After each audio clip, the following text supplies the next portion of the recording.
Morning. എല്ലാവർക്കും മധ്യമാസ് വേൾഡിലേക്ക് സ്വാഗതം. സോറി, ഹായ് ഹലോ പറയാൻ മറന്നു.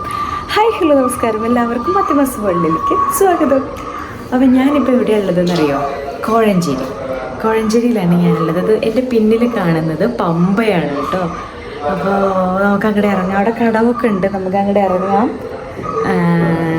എന്തിനാണ് അതിന് കാര്യം പറയാം, എന്തിനാണ് ഇവിടെ വന്നതെന്നറിയോ? അങ്ങനെ ഇപ്പോൾ പറയുന്നില്ല, എൻ്റെ വീഡിയോയിലൂടെ നിങ്ങൾ കണ്ടോളൂ. ഓക്കെ, അപ്പോൾ നമുക്ക് ഉള്ളിലേക്ക് പോവാം. അപ്പോൾ ഇതാണ് വീട്.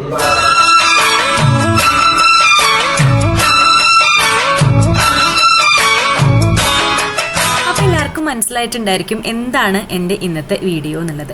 ഈ വീഡിയോ തുടങ്ങുന്നതിന് മുന്നേ ഞാനൊരു കഥ പറയാം. കഥ എന്തെന്ന് വെച്ച് കഴിഞ്ഞാൽ, എങ്ങനെയാണ് ഞാൻ ഇവിടെ എത്തിയതെന്നും ഈ ഒരു ഫാമിലി ആയിട്ട് എങ്ങനെയാണ് കണക്ട് ആയതെന്നുള്ളതാണ് എൻ്റെ ഈ ഒരു ചെറിയ കഥ കേട്ടോ. കഴിഞ്ഞ കൊല്ലം അപ്പൂട്ടൻ 3ാം ക്ലാസ്സിൽ പഠിക്കുമ്പോൾ ഒരു പെൺകുട്ടി ക്ലാസ്സിലേക്ക് വരികയാണ്. അതാണ് ഈ ഇരിക്കുന്ന വിഭ ശ്രീകുമാർ.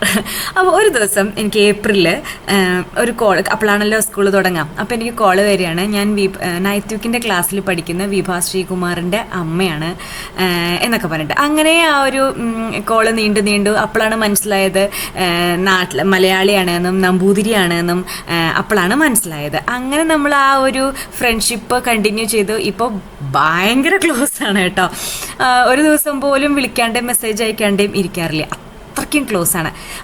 അപ്പോൾ ഈ എക്സാം നടന്നുകൊണ്ടിരിക്കുമ്പോഴാണ് പറഞ്ഞത്, വിഭയ്ക്ക് അടുത്ത കൊല്ലം 10 വയസ്സാവുമല്ലോ, അപ്പോൾ ഇനി മലയ്ക്ക് പോകാൻ പറ്റില്ല, അതുകൊണ്ട് എക്സാം കഴിഞ്ഞ് ഞങ്ങൾ മലയ്ക്ക് പോകും എന്ന് പറയുമ്പോഴാണ് ഞാൻ പറഞ്ഞത്, അയ്യോ അപ്പൂട്ടന് ഇതുവരെ പോയിട്ടില്ലല്ലോ. അപ്പോഴാണ് പറയണത്, ഞങ്ങൾ പറഞ്ഞു എന്നാൽ ഞങ്ങളും കൂടി വരാം, ഞങ്ങളുണ്ട് എന്ന് പറഞ്ഞു. അങ്ങനെ നമ്മൾ എക്സാം കഴിഞ്ഞിട്ട് അങ്ങനെ നേരെ ഉച്ചയ്ക്ക് കോഴഞ്ചേരിക്ക് പോവുകയാണ്. അവിടെ അർദ്ധരാത്രിയാണ് നമ്മൾ എത്തിയത് കേട്ടോ. ഇതാണ് വിഭയുടെ ഇല്ലത്തെ മുത്തശ്ശി കേട്ടോ. അപ്പോൾ നമുക്ക് ഇനി വീഡിയോയ്ക്ക് കിടക്കാം. ഞങ്ങൾ രാവിലെ നേരത്തെ എഴുന്നേറ്റു. ഞാൻ പറഞ്ഞല്ലോ നട്ടപ്പാതിരിക്കാണ് നമ്മൾ വന്നത് എന്ന് പറഞ്ഞല്ലോ. നമ്മൾ നേരത്തെ എഴുന്നേറ്റു, കാപ്പി കുടിച്ചു. ഓരോരുത്തരും നല്ല നല്ല തിരക്കിലാണ് കേട്ടോ. ഭയങ്കര ബിസിയാണ് ഓരോരോ കാര്യങ്ങളിൽ. വാഴയുടെ ഇല പൊട്ടിക്കുന്നു, എന്താ പറയുക, വിഭയുടെ അച്ഛൻ നാളികേരമൊക്കെ ശരിയാക്കുന്നു. എല്ലാവരും ഓരോരോ തിരക്കിലാണ്. അവിടെ ഓറഞ്ച് നാരങ്ങുണ്ട്, അപ്പോൾ അത് പറിക്കാൻ പോയിരിക്കുന്ന കുട്ടികൾക്ക് പോകുമ്പോൾ ജ്യൂസ് എന്തെങ്കിലും ഉണ്ടാക്കി കൊടുക്കാമല്ലോ എന്ന് വിചാരിച്ചിട്ട്. ഞാനിപ്പോൾ നിൽക്കുന്നത് പമ്പയുടെ മുന്നിലാട്ടോ. അതേ കണ്ടോ, പമ്പയാറിൻ ഒരു പാട്ടില്ലേ, പാട്ട് എനിക്കറിയില്ല. അപ്പോൾ എന്തായാലും നമുക്ക് ബാക്കി വീഡിയോ കാണാം. ഞാൻ മേക്കപ്പ് ഒന്നും ചെയ്തിട്ടില്ല കേട്ടോ. ഇതെൻ്റെ വീട്ടിൽ നിൽക്കുന്ന കോലാണേ. ജസ്റ്റ് കുളിച്ച് മൂടി ഇങ്ങനെ അടിയിൽ കെട്ടിയിട്ടു, 7 മടഞ്ഞിട്ടു, അത്രയേ ഉള്ളൂ. ഇതാണ് വീട് കേട്ടോ. സോറി, ഇല്ല. അപ്പം ഞാൻ ആ തൊടിയിൽ കൂടെയൊക്കെ നടന്ന് തിരിച്ചു വരുമ്പോഴേക്കും ഇവിടെ ഒരുക്കങ്ങളൊക്കെ 2 പേരും കൂടി തുടങ്ങിയിട്ടുണ്ടായിരുന്നു കേട്ടോ. കുട്ടികളെ വിളിച്ചിട്ടുണ്ടായിരുന്നില്ല, കാരണം ലേറ്റ് ആയിട്ടല്ലേ ഉറങ്ങിയത്. അപ്പോൾ കുറച്ച് നേരം കൂടി ഉറങ്ങിക്കോട്ടെ എന്ന് വിചാരിച്ചു. അങ്ങനെ സമയമായി ഒരു 7 മണിയൊക്കെ ആയപ്പോൾ അവരെ വിളിച്ചു, നേരെ കുളിപ്പിച്ചു, ഡ്രസ്സൊക്കെ ഇടിപ്പിച്ചു. അപ്പൂട്ട നേരെ പോയത് പമ്പ കാണാൻ വേണ്ടിയിട്ടായിരുന്നു. രാത്രി കണ്ടില്ലല്ലോ. മഴ കയറുമോ? കയറണം, കരയരുത്. Okay okay okay. അപ്പോൾ അതൊരു 8 മണിയൊക്കെ ആയി. അപ്പോഴേക്കും എല്ലാവരുടെയും കുളിയൊക്കെ കഴിഞ്ഞ് റെഡി ആയിട്ടുണ്ട്. അപ്പോൾ ഇതാണ് കേട്ടോ വിഭയുടെ ഇല്ലത്തെ മുത്തശ്ശനും മുത്തശ്ശിയും. അപ്പോൾ അതാ എല്ലാം ഒരുക്കങ്ങളൊക്കെ തുടങ്ങി. ഇനി ജസ്റ്റ് ശ്രീകുമാരേട്ടൻ തന്നെയാണ് പൂജയൊക്കെ ചെയ്ത് ഇവർക്ക് മാലയൊക്കെ ഇട്ടുകൊടുത്തത് കേട്ടോ. വിഭയുടെ അച്ഛൻ്റെ പേര് ശ്രീകുമാർ എന്നാണ് കേട്ടോ. അപ്പോൾ അതാ മാലയൊക്കെ ഇട്ടു. ഇനി കെട്ട് നിറയ്ക്കുക, ഭക്ഷണം കഴിക്കുക, ഇറങ്ങുക, അത്രയേ ഉള്ളൂ കേട്ടോ.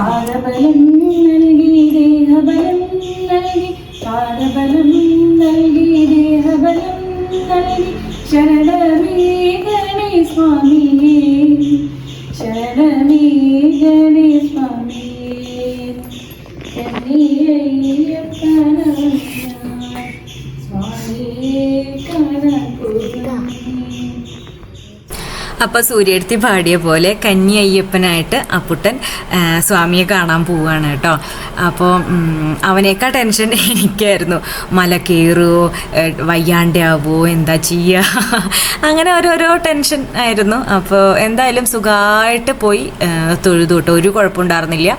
കുറച്ചൊക്കെ ക്ഷീണം ഉണ്ടായിരുന്നു. കുറച്ച് നേരമൊക്കെ ഇരുന്നു വിശ്രമിച്ചു. അവിടെ കുഞ്ഞു കുഞ്ഞു കടകളിലൊക്കെ ഉണ്ടായിരുന്നു. അപ്പോൾ വെള്ളമൊക്കെ കുടിച്ചു. എന്തായാലും കുറച്ചൊക്കെ ടെൻഷൻ ഉണ്ടാവുമല്ലോ അമ്മമാർക്ക്, അത്രയേ ഉള്ളൂ. അപ്പോൾ എന്തായാലും നമുക്ക് വീഡിയോ കാണാം.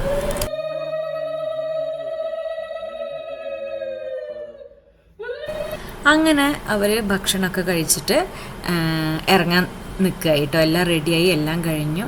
ഇഡ്ഡലിയും സാമ്പാറും ചട്നിയും കാപ്പിയും ഒക്കെ ആയിരുന്നു ബ്രേക്ക്ഫാസ്റ്റ്. അപ്പോൾ അതെല്ലാം കഴിച്ചു. അപ്പോൾ അത് അവർ ഇറങ്ങുകയായി കേട്ടോ. സത്യം പറഞ്ഞു കഴിഞ്ഞ് കഴിഞ്ഞാൽ ഈ ഒരു കുഞ്ഞു പ്രായത്തിൽ മലയ്ക്ക് പോകുമെന്ന് ഞാൻ ഒരിക്കലും പ്രതീക്ഷിച്ചില്ല. അവൻ ജനിച്ച സമയത്ത് കുറച്ച് പ്രശ്നങ്ങളൊക്കെ ഉണ്ടായിരുന്നു. NICUലൊക്കെ ആയിരുന്നു, ഒരു 9 ദിവസമൊക്കെ ഉണ്ടായിരുന്നു. അപ്പോൾ എൻ്റെ അമ്മ നേർന്നതാണ് അവനെ പറ്റുമ്പോൾ മലയ്ക്ക് കയറ്റാമെന്ന് എൻ്റെ അമ്മ നേർന്നിട്ടുണ്ടായിരുന്നു. അപ്പം ഞാൻ വിചാരിച്ചത് ഈ ഒരു പ്രായത്തിൽ അവനൊരിക്കലും കയറില്ല എന്നാണ് ഞാൻ വിചാരിച്ചത്.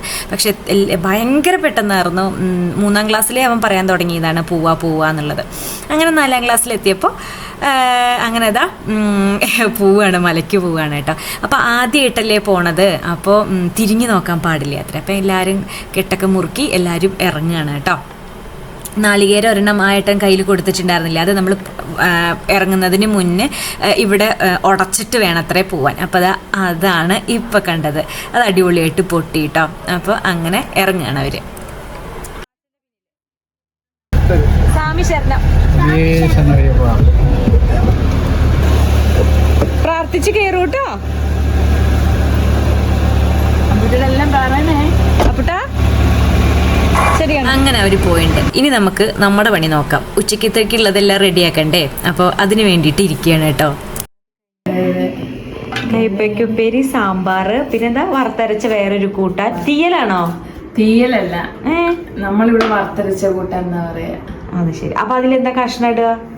നമുക്ക് ഉരുളൻകിഴങ്ങ്, ക്യാരറ്റ്, സാമ്പാറിലിടുന്ന അതേ കഷ്ണങ്ങളൊക്കെ ഇടാം. അപ്പോൾ ഞങ്ങൾ ഊണൊക്കെ കഴിഞ്ഞിട്ട് കുറച്ച് നേരം കുറേ കത്തി വെച്ചു. ഞാൻ ഇവരെ പരിചയപ്പെടുത്തിയില്ലല്ലോ, അച്ഛനെയും മുത്തശ്ശീനെയൊക്കെ അല്ലേ പരിചയപ്പെടുത്തിയുള്ളൂ. അപ്പോൾ ഇത് വിഭയുടെ അമ്മ സൂര്യടുത്തി, ആയുർവേദ ഡോക്ടറാണ്. പിന്നെ ചേച്ചി വൈകാ ശ്രീകുമാർ, ടുട്ടു എന്നാണ് വിളിക്കുക കേട്ടോ. അപ്പം ഞങ്ങളിപ്പോൾ എങ്ങടാ പോണേന്നറിയോ? ഒന്ന് വെയിലൊക്കെ ആറിയെന്ന് കണ്ടപ്പോൾ ഞങ്ങൾ ആ കടവ് കാണിച്ചെന്നില്ലേ, ഞാൻ ആദ്യം പമ്പയുടെ തീരത്തേക്കുള്ള ആ ഒരു സ്ഥലത്തേക്ക് പോവുകയാണ് കേട്ടോ. ഇരുമ്പാമ്പുളിഞ്ഞ നിങ്ങളെന്താ അതിന് പറയാ? ആ,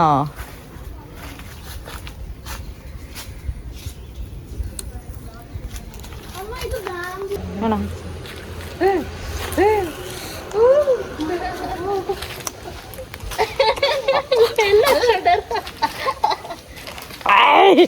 നമ്മള് ഇതിന് നല്ലതാ, അച്ചാറിടാൻ നല്ലതാ. എൻ്റെ അമ്മോ എന്തൊരു പുളി അതിന്.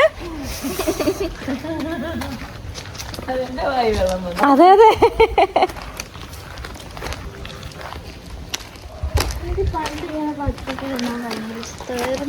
ഞാനും പണ്ട് തിന്നുണ്ട്, പക്ഷെ ഇത്ര പുളി ഉണ്ടാവാറില്ല കേട്ടോ. അങ്ങനെ നമ്മള് പമ്പയിലേക്ക് പോവാണ് കേട്ടോ. ഇവിടെ കടവുണ്ടെങ്കിലും ഈ കടവ് കൂടെ നമുക്ക് അങ്ങോട്ട് ഇറങ്ങാൻ പറ്റില്ല, കാരണം അവിടെയൊക്കെ ചളിയാ, പൂന്തിപ്പോവും.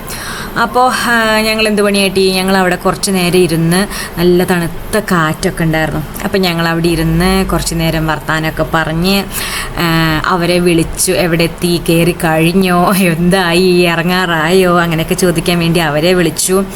കുഴപ്പമില്ല, സുഖമായിട്ട് കയറി തൊഴുതു, ഒരു തിരക്കും ഉണ്ടായിരുന്നില്ല, സുഖമായിട്ട് തൊഴുതു, കുട്ടികളും നന്നായിട്ട് തൊഴുതു, അങ്ങനെ ഇങ്ങനെയെന്നൊക്കെ പറഞ്ഞു. അപ്പോൾ കേട്ടപ്പോൾ സന്തോഷമായി. എന്തായാലും പിന്നെ ഞങ്ങൾ എന്താ ചെയ്ത്, ഞങ്ങൾ ഇനി രാത്രിക്ക് എന്താ ഉണ്ടാക്കുക എന്നൊക്കെ കുറേ ആലോചിച്ചു. അവരെന്തായാലും ഇവിടെ വന്നിട്ട് തന്നെ കഴിക്കുന്നുണ്ടാവുള്ളൂ, അപ്പോൾ അതിനനുസരിച്ചിട്ടുള്ള എന്തെങ്കിലുമൊക്കെ ഉണ്ടാക്കണ്ടേ. അപ്പോൾ എന്താ ഉണ്ടാക്കുക എന്നൊക്കെ അവിടെ ഇരുന്ന് പ്ലാൻ ചെയ്തു. പിന്നെ ഇപ്പം എന്തായിരുന്നു, അവിടുത്തെ കുറേ എന്താ പറയുക കാര്യങ്ങളൊക്കെ എനിക്ക് പറഞ്ഞു തരുമായിരുന്നു കേട്ടോ. അയ്യോ, കാര്യം പറയാൻ പറ്റില്ല. എന്തായാലും കുറേ ചിരിച്ചു അവിടെ ഇരുന്നിട്ട്. എന്തായാലും നല്ല അടിപൊളിയായിരുന്നു. കോഴഞ്ചേരിയിൽ നല്ല എന്താ പറയുക, നല്ലൊരു മറക്കാത്ത 2-3 ദിവസമായിരുന്നു അവിടുത്തെ കേട്ടോ. 3 ദിവസം ഉണ്ടായിരുന്നു കോഴഞ്ചേരിയിൽ. അത് കഴിഞ്ഞിട്ട് ഞാൻ ഈ ഏടത്തിയുടെ വില്ലത്തേക്ക് പോയി. അതും ഇവിടെ തൊട്ടടുത്ത് തന്നെ കേട്ടോ, ഒരു 20 മിനിറ്റ് യാത്ര അത്രയേ ഉള്ളൂ. അവിടെ പോയി, പക്ഷെ അവിടെ പോയിട്ട് ഞാൻ വീഡിയോ ഒന്നും എടുത്തില്ല. ഈ ഒരു വീഡിയോ മാത്രമേ അവിടെ പോയിട്ട് എടുത്തുള്ളൂ. ഞാനൊരു 100 വീഡിയോ എടുക്കണമെന്ന് വിചാരിച്ച് പോയതാണ്, പക്ഷെ ഒന്നും അങ്ങോട്ട് നടന്നില്ല. ഞങ്ങൾ പമ്പയിൽ പോയി കുളിക്കലും അടിപൊളിയൊക്കെ ആയിരുന്നു കേട്ടോ അവിടെ, പക്ഷെ അതൊന്നും വീഡിയോ എടുത്തില്ല. അപ്പോൾ എന്തായാലും എൻ്റെ ഇന്നത്തെ ഈ ഒരു കുഞ്ഞു വീഡിയോ നിങ്ങൾക്ക് ഇഷ്ടമായെന്ന് വിചാരിക്കുന്നു. ഇഷ്ടമായാൽ നിങ്ങൾ ലൈക്ക് ചെയ്യുക, ഷെയർ ചെയ്യുക, കമൻറ്റ് ചെയ്യുക. എൻ്റെ ചാനൽ ഇനിയും സബ്സ്ക്രൈബ് ചെയ്യാത്തവരുണ്ടെങ്കിൽ ചാനൽ ഒന്ന് സബ്സ്ക്രൈബ് ചെയ്തോളൂ, അടുത്തുള്ള ബെൽ ബട്ടൺ കൂടി അമർത്തിക്കോളൂ. എങ്കിൽ ഞാൻ വീഡിയോ പോസ്റ്റ് ചെയ്യുമ്പോൾ നിങ്ങൾക്ക് അത് നോട്ടിഫിക്കേഷനായിട്ട് കിട്ടും. പിന്നെ പ്രത്യേകിച്ചൊന്നും പറയാനില്ല. അടുത്ത വീഡിയോയിലൂടെ ഇനിയും കാണാം. അതുവരെയ്ക്കും ടാറ്റ, ബൈ.